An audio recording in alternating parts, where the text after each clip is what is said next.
Bismillahirrahmanirrahim.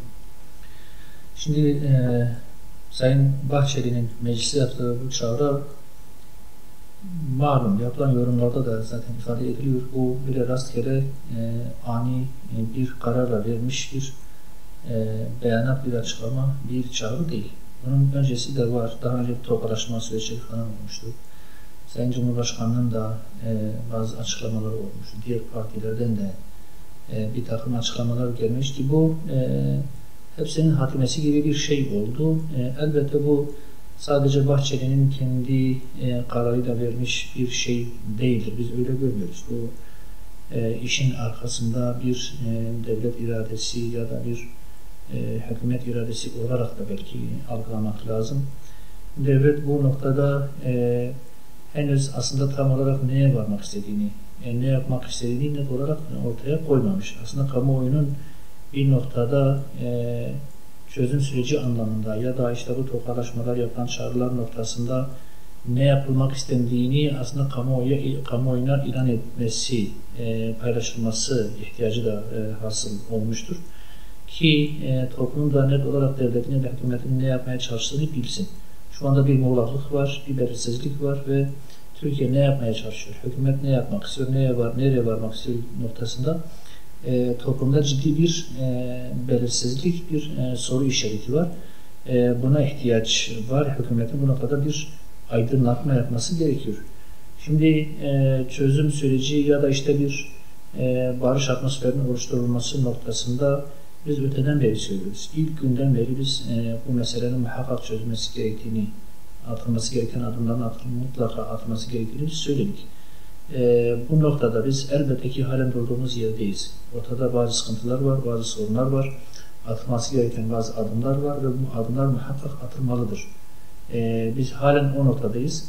Fakat şimdi hükümet ne yapmaya çalıştığını, ne yapmak istediğini kamuoyuyla şeffaf bir şekilde, açık bir şekilde paylaşmalı ve siyasi partilere de bu noktada bir bilgi verme ihtiyacı olduğunu biz düşünüyoruz ki siyasi partiler de Türkiye menfaatine olan hususlarda hükümete destek olsun, Türkiye'nin menfaatine olmayan hususlarda da hükümeti aydınlatsın, yol göstersin, doğrusunu göstermeye çalışsın. Bu çağrı velev Öcalan'dan gelsin, velev hükümetten gelsin, velev bazı siyasi partilerden gelsin. Bunun nasıl karşılık bulacağını doğrusu kestirmek zor. Şu anda bu konuda bir şey söylemek zor ama PKK cenahından yapılan açıklamalarda silah bırakma ile alakalı iradenin aslında Kandil'de olduğunu, Öcalan'ın bile bu noktada karar verici noktasında olmadığını ve MHP'nin çağrısına güvenilmediğini net olarak ortaya koydular. Dolayısıyla biz ilk günden beri yine söylediğimiz gibi bir daha söylemek durumundayız. Kandil'in ya da PKK'nin ipleri kendi ellerinde değildir. Kendi kararlarını kendileri vermiyorlar. Çok parçalı bir yapıdır. İpleri Amerika'nın elinde olanları olduğu gibi İsrail'in elinde olanları, Suriye'nin elinde olanları, farklı ülkelerin elinde olanları da vardır. Bu noktada Kandil'in kendisi de tek parça değildir. Kararlarını neye göre vereceklerini de biz doğrusu kestiremiyoruz. Hangi yapı üzerinde daha fazla baskı kurar ve etkin olursa muhtemelen onların dediklerini yapacaklardır. Dolayısıyla onların alacağı kararlarda biz ne Kürtlerin bir menfaatinin olacağını, ne toplumun, Türkiye'nin bir menfaatinin olacağını düşünmüyoruz. Onların üzerinde kimin gücü daha fazla olursa, bağlı çalıştıkları yapılar ya da devletler, onlardan hangisi bunların üzerinde daha fazla otorite kurarsa onların dediğini yapacaklardır. Dolayısıyla bu memleket için alınmış bir karar olmayacak. Memleket menfaati hesaba katılarak, barış hesaba katılarak, akan kanın durması hesaba katılarak ya da birliğin, beraberliğin, kardeşliğin, adaletin, hukukun tesisi anlamında alınmış bir karar olarak değil, onların üzerinde hakim olan güçlerin durumuna göre alınmış bir karar olacak ki dolayısıyla memleketin faydasının olacağını düşünmüyoruz. Ama nihai noktada biz elbette ki bu meselenin kesinlikle silahlı yöntemlerle çözülemeyeceğini, bugüne kadar geçen 40-50 yıllık süreçte zaten net olarak hep beraber tecrübe ettik, gördük. Biz halen o noktadayız. Bu meselenin çözümü silahlı yöntemlerle değildir. Çözüm adresi siyaset kurumudur, meclistir, ortak akıldır ve halk iradesinin ön plana çıkarılmasıdır. Kürt toplumunun haklarının verilmesi, adaletin tesisi ya da kardeşlik, birlik ve beraberliğin tesisinin hiçbir şarta bağlanılmaması gerektiğini bir kez daha bu vesileyle ifade etmek istiyoruz. Bize göre silahlı unsurlar, silahlı yapılar, PKK ya da başka kim olursa olsun aslında bu işin daha fazla uzamasına, kanın daha fazla akmasına sebep oldu şimdiye kadar.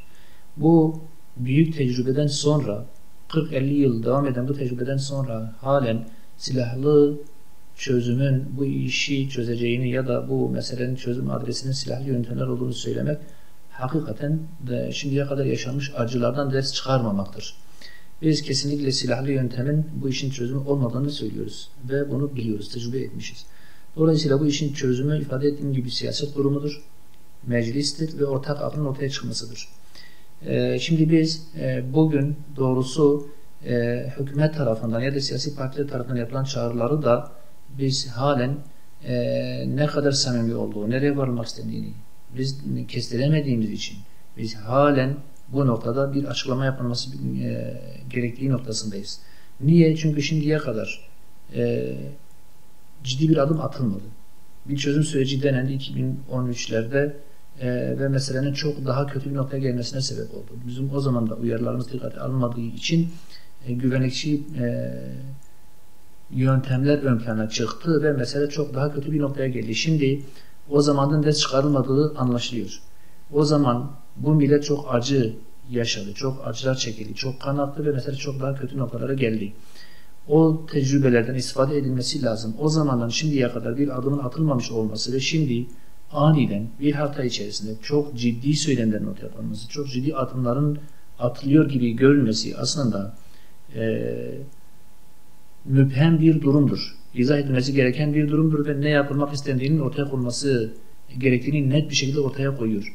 Samimiyet var mıdır yok mudur doğrusu biz şu anda kestiremiyoruz. Hükümetin niyeti bu meseleyi gerçekten çözmek midir? Adaletin tesisi midir? Kürt toplumunun kendilerini bu memlekete ait hissetmesi için gerekli adımların atılması niyeti mi söz konusudur? Ya da farklı etkenlerin, farklı saiklerin baskısıyla atılan adımlar ya da başlatılmak istenen bir süreç midir? Biz bunu net olarak kestiremiyoruz. Niye? Çünkü malum olduğu üzere Gazze meselesi, Lübnan meselesi ortada. Amerika Birleşik Devletleri'nin, yandaşlarının, İngiltere'nin, Batı'nın küresel emperyalizmin, Siyonizmle birleşerek bu coğrafyada çok ciddi projeler ihdas etmeye çalıştıklarını biliyoruz. Ülkeleri bölmeye çalıştıklarını, bazı ülkeleri yıkmaya çalıştıklarını, bazı yapıları tamamıyla yok etmek istediklerini biliyoruz. Ve bu elbette ki ciddi bir tehdittir. Türkiye'de bu tehdidin içerisindedir. Bu algının görülmüş olması aslında sevinici bir durumdur. Bu noktada çözüm süreci adıyla atılmak istenen adımlar ya da işte tokalaşmalar, yapılan çağrılar bu meseleyi gerçekten çözmek amacıyla mıdır? Yoksa Orta Doğu denen İslam coğrafyasının ve söz konusu siyasi ve askeri krizin oluşturduğu tehlikelerin, tehdidin bertaraf edilmesi için bazı önlemler, bazı adımlar ve konumlanmalar mıdır? Bunun doğrusu biz kestiremiyoruz. Sonuç olarak biz şu anda yapılmak istenenin ne olduğunu bilmiyoruz. Bu coğrafyada meydana gelen gelişmelere karşı bir konumlanma mıdır? Zoraki bir adım mıdır? Yoksa gerçekten meseleyi bitirmek amacıyla atılmış olan bir adım mıdır? Bunu biz zaman içerisinde göreceğiz. Hükümetin de bir samimiyet ortaya koyması, kamu bilgilendirmesi ve yapmak istediği şeyi şeffaf ve net bir şekilde ortaya koyması lazım. O zaman biz net olarak üzerimize düşen ne varsa yapmaya hazırız. Kardeşlik için, sorunların çözümü için, birlik ve beraberlik için, velev anayasal adımlar olsun, velev yasal adımlar olsun, velev sorunların farklı sivil yöntemlerle çözülmesi noktasında olsun, biz Hüdapar olarak üzerimize düşen her türlü sorumluluğu almaya hazırız. Şimdiye kadar da hep aldık ama bunun ne olduğunun ortaya konulması lazım. Biz gerçekten bu meselenin çözülmesini istiyoruz. Bu mesele memleketin yumuşak karnı haline getirildi. Hassas bölgedir. Kimsenin, toplumun bu hassas noktasını kaşımaya, acılar yaşatmaya, suistimal etmeye hakkı yoktur. Biz bu noktada çok muzdaribiz, çok acılar yaşandı. Bunun suistimal edilmemesi lazım. Bu noktadan sonra atılması gereken bütün adımların çözüme endekslenmesi gerekiyor. Çözüm odaklı olması gerekiyor. Toplumu manipüle etme, süreci aşma ya da geçici bir refleks olarak atılacak her adımın acıları daha da derinleştireceğini ve sorunu daha da içinden çıkılmaz hale getireceğini biz biliyoruz. Şimdi bu meseleyle alakalı DEM Partisi'nin nasıl bir adım atacağını, nasıl bir tavır ortaya koyacağını doğrusu biz de merakla takip ediyoruz. Yapılan ilk açıklamalarda onların da kafasının karışık olduğu anlaşılıyor. Çünkü hem atılması gereken adımlara her türlü desteği vermeye hazır olduklarını da ifade ettiler. Hem de aslında adres olarak kendilerinde bir irade olmadığını, asıl iradenin İmralı olduğunu da ortaya koydular. Bu çelişkili bir açıklamadır. Önümüzdeki süreçte onların atacağı adımlar elbette ki önemli ama DEM Parti'nin de kafasının karışık olduğunu, çok yapılı bir yapı olduğunu hepimiz biliyoruz. Onların da birçok başlı bir yapı arz ettiğini şimdiye kadarki süreçte bunu ortaya koydu. Kandil'e tabi olmak isteyenler olacağı gibi İmralı'ya tabi olmak isteyenler de olabilir ve Türkiye'deki siyasi konjonktüre ve hükümete yakın hareket etmek isteyenler de olabilir ki böyle bir yapı arz ediyor. Dolayısıyla onların şu anda yapacağı açıklamalar ve atacakları adımları biz şu an sürece nasıl bir katkı göstereceğini biz kestiremiyoruz. Önümüzdeki zaman, önümüzdeki süreç bunu biraz ortaya koyacaktır. Fakat hem Kandil'in hem DEM'in iradelerinin kendi ellerinde olmaması, bu meselenin onlar üzerinden yürütülerek, onlar üzerinden bir noktaya ulaştırılmasını ciddi anlamda zorlaştırıyor, hatta imkansız hale getiriyor. Daha önceki yapılan denemelerde de biz bunları net olarak gördük. Kendi iradeleri kendi ellerinde olmadığı için onlar üzerinden yürütülen bütün süreçler kaosla, acıyla ve meselelerin daha kötü bir noktaya gelmesiyle sonuçlandı. Şimdi de eğer bu mesele Kandil'in ya da DEM'in üzerinden yürütülecek olursa, hatta İmralı'nın da üzerinden yürütülecek olursa, bu meselenin varacağı bir yerinin olmadığını biz net olarak söyleyebiliriz. Tecrübe edilen hususun bir daha tecrübe edilmesinin bir anlamı yoktur. Burada bir samimiyet söz konusu olmalıdır. Hükümet ya da devlet bu meseleyi gerçekten çözmek istiyorsa bunu kimseyle pazarlık konusu etmenin bir anlamı yoktur. Atılması gereken adımlar bellidir, yapılması gereken şeyler bellidir. İlk önce hükümetin bu adımları atması lazım. Yasal ya da anayasal ya da farklı hangi alanda atılması gereken adımlar varsa ki bunlar zaten bilinen şeylerdir. Bir daha bunları tekrar etmenin de bir anlamı yoktur. Bu adımları hükümetin atması lazım. Bir samimiyet ortaya koyması lazım ve konuşulması, muhatap alınması gereken bir yapı, bir kurum, bir mecra varsa da bunun Kürt toplumu olduğunu da net olarak kabul etmeleri gerekir. Kürt toplumu sadece bir yapı değildir. Hiç kimse kendini tek başına Kürt toplumunun tamamen temsilcisi olarak ortaya koyamaz ve böyle bir baskı oluşturamaz. Bütün Kürtler bu noktada muhataptır. Kürt toplumu içerisinde var olan siyasi oluşumların hepsinin muhatap alınması, ortak aklın aranması gerekiyor. Ve elbette ki ifade ettiğim gibi bu noktada ilk adım, ilk samimiyet testi hükümete aittir. Hükümetin temel insan hakları ve özgürlükler hususunu hiç kimseyle pazarlık konusu yapmaması lazım. Birileri silah bırakmıyor diye hiç kimseden onun temel hak ve özgürlüklerini elinden alamazsın. Ya da vermediğin temel hak ve özgürlükleri birileri silah bıraksın diye onlardan esirgemeye devam edemezsin. Bir şey onun hakkıysa onun verilmesi lazım. Hiçbir şekilde hiçbir şarta bağlanmaması gerekiyor. Malazgirt'te çekilen fotoğraf Türkiye'de çok tartışıldı. Halen de tartışılmaya devam ediyor. Doğrusu biz bu noktada yapılan tartışmaların aslında anlamsız olduğunu düşünüyoruz. Niye anlamsızdır? Hür Dava Partisi Türkiye'nin ciddi bir siyasi partisidir. Türkiye siyasetinin konuşulduğu, Türkiye siyasetinin gündemde olduğu, Türkiye meselelerinin en söz konusu olduğu her yerde, her platformda Hür Dava Partisi'nin olması gayet doğaldır. Orada resim karesine giren diğer siyasi partiler ve hükümet ve devlet yetkilileriyle doğal olarak Türkiye siyasetinin merkezinde yer alan insanlardır. Hür Dava Partisi ve Hür Dava Partisi Genel Başkanı Zekeriya Bey ile Türkiye siyasetinin merkezinde yer alan, çok ciddi siyaset ortaya koyan, ikna edici çözümler ve alternatifler sunan ve Türkiye meselelerinin, Türkiye sorunlarının çözümü noktasında çok ciddi bir irade, çok ciddi bir yapıcı güç olduklarını net bir şekilde ortaya koymuş, kanıtlamış bir yapıdır. Dolayısıyla yapılan yorumlar art niyetlidir ve aslında Türkiye'de sorunların çözülmesi sürecine girmesini istemeyen yapılardır. Niye? Çünkü Hür Dava Partisi bugüne kadar Türkiye'nin bütün sorunların çözülmesi noktasında net, yapıcı ve bütün toplum tarafından kabul edilen bir siyaset ortaya koydu. Bugüne kadar Türkiye'nin birliği, beraberliği, kardeşliği noktasında üzerine düşen bütün sorumlulukları yerine getirdi. Kürt meselesinde de çok yapıcı bir siyaset yaptı bugüne kadar.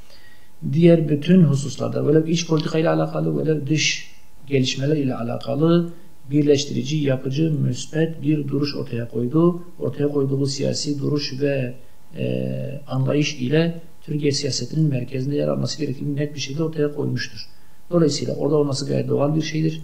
Yapılan tartışmaların, saldırıların da hiçbir şey ifade etmediğini ifade etmek istiyoruz.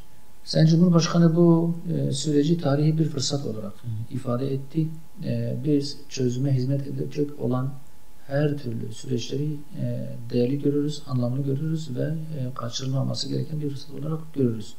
Şimdi bu noktada samimiyet testi özellikle ve öncelikle hükümetin ve devletindir. Dolayısıyla bu tarihi fırsatın kaçırılmamasının en önemli saç ayağı ya da unsuru hükümetin samimiyet ortaya koyması ve atması gereken adımları kimseye bağlı kalmaksızın, hiçbir şartı ortaya koymaksızın ve hiçbir pazarlık malzemesi yapmaksızın atmasıdır. Ondan sonra bu işin başta da ifade ettiğim gibi çözüm adresi meclistir, çözüm adresi siyaset kurumudur. Doğal olarak siyaset kurumu içerisinde faaliyet yapan bütün partiler ve elbette ki Hür Dava Partisi de bu işin muhatabıdır, muhatabı olmalıdır. Etkin bir şekilde yer almalıdır, diğer bütün siyasi partiler de olmalıdır.